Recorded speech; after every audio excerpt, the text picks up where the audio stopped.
हद तक टर्म्स जो है वो मिसलीडिंग है और जिस फिक्शन के बारे में कुछ हद तक ये धारणा है कि कई टर्म्स यूज किए जाते हैं, black fungus, yellow fungus, white fungus. ये समझना जरूरी है कि कई टर्म्स जो है वो मिसलीडिंग है और जिससे कंफ्यूजन ज्यादा हो जाता है। फंगल इन्फेक्शन अगर हम देखें तो इवन जो हम ब्लैक फंगस की बात करते हैं, म्यूकरमाइकोसिस की, एक्चुअली वो ब्लैक फंगस एक अलग फैमिली है। ब्लैक फंगस का नाम इस म्यूकर के साथ इसलिए जो जुड़ गया क्योंकि जो इसका कल्चर होता है वो व्हाइट कलर का फंगल कॉलोनीज आती हैं।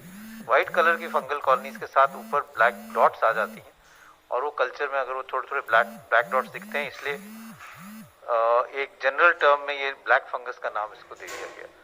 लेकिन अगर हम फंगल इन्फेक्शंस की बात करें तो इन जनरल जो हम फंगल इन्फेक्शंस देखते हैं वो या तो म्यूकरमाइकोसिस होते हैं, जो हम आजकल कह सकते हैं बहुत ज़्यादा देखा जा रहा है, और फंगल इन्फेक्शन है जैसे कैंडिडा है, एक और fungus infection aspergillosis, Cryptococcus, histoplasma, और एक और होता है कॉक्सिडोमाइकोसिस। इस टाइप के फंगल इन्फेक्शंस हैं। जिन लोगों की इम्यूनिटी कम होती है उनमें जो हम ज़्यादातर देखते हैं वो म्यूकरमाइकोसिस है, कैंडिडा है या एस्परजिलस इन्फेक्शन है। म्यूकर का आपको पता ही है कि ये एक फंगस है जो अब ज़्यादा देखा जा रहा है, स्पेशली कोविड के साथ अगर स्टीरॉयड्स और डायबिटीज जुड़ा जाए। और ये जो फंगल इन्फेक्शन है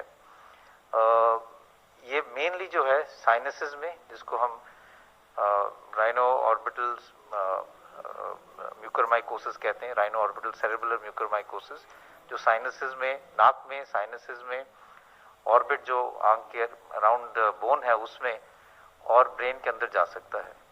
ओकेजनली ये लंग्स में पाया जाता है जिसको हम पल्मोनरी म्यूकरमाइकोसिस कहते हैं, और कभी कभी ये आंतड़ी में भी देखा जाता है, गैस्ट्रोइंटेस्टाइनल ट्रैक्ट में भी देखा जाता है। एक और फंगल इन्फेक्शन जिसको हम कैंडिडा कहते हैं, वो भी जिन लोगों की इम्यूनिटी कम होती है, लॉन्ग टर्म इम्यूनोसप्रेसेंट्स पे होते हैं, उनमें देखा जाता है। ये यूजुअली अगर मुंह में हो तो ओरोफेरेंजियल कैंडिडाइसिस, मतलब ओरल कैविटी और जो खाने की नाली है उसमें हो सकता है, जिसमें वाइट पैचेस आ जाते हैं और टंग एकदम वाइट हो सकती है। और ये और जगह भी ये फंगल इन्फेक्शन जो अपॉर्चुनिस्टिक है तो वो हो सकता है, जैसे प्राइवेट पार्ट्स पे भी ये फंगल इन्फेक्शन हो सकता है। ये ब्लड में भी फैल सकता है जिसको हम कैंडिडीमिया कहते हैं, और कैंडिडा इन्फेक्शन अगर ब्लड में फैल जाए तो वो थोड़ा सीरियस हो सकता है।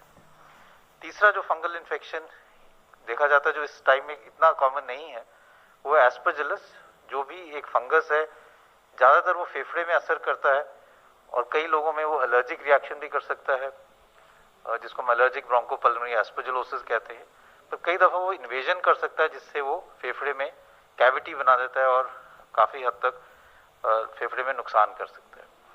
अभी तक अगर हम बात करें तो ज़्यादातर जो कोविड में देखा जा रहा है वो म्यूकरमाइकोसिस के केसेस देखे जा रहे हैं। ओकेजनली या रेयरली एस्परजिलस के केसेस भी देखे जाते हैं, जो लंग्स का अगर हम उनको किसी व्यक्ति का एक्सरे में दाग आए या हम सीटी स्कैन कराएं तो उसमें कैविटीज आ जाती हैं, उसमें एक क्लासिकल पिक्चर आती है जो हम कहते हैं ये इन्वेजिव एस्परजिलोसिस का के लक्षण है। और कई लोगों में कैंडिडा इन्फेक्शन भी देखा जाता है। और जो फंगल इन्फेक्शन है, जैसे मैंने बात किया क्रिप्टोकोकस की, HIV पेशेंट्स में वो ज़्यादा देखा जाता है। अभी इस दौरान इतना ज़्यादा उसके केसेस नहीं है। तो ये बात समझना बहुत ज़रूरी है कि अगर हम बात कर रहे हैं तो इट्स बेटर कि हम यूज़ करें करेक्ट नेम, क्योंकि ये कन्फ्यूजन हो जाता है। क्योंकि कई दफ़ा कुछ एरियाज में अगर फंगस ग्रो करे तो उसका कलर अलग लग सकता है,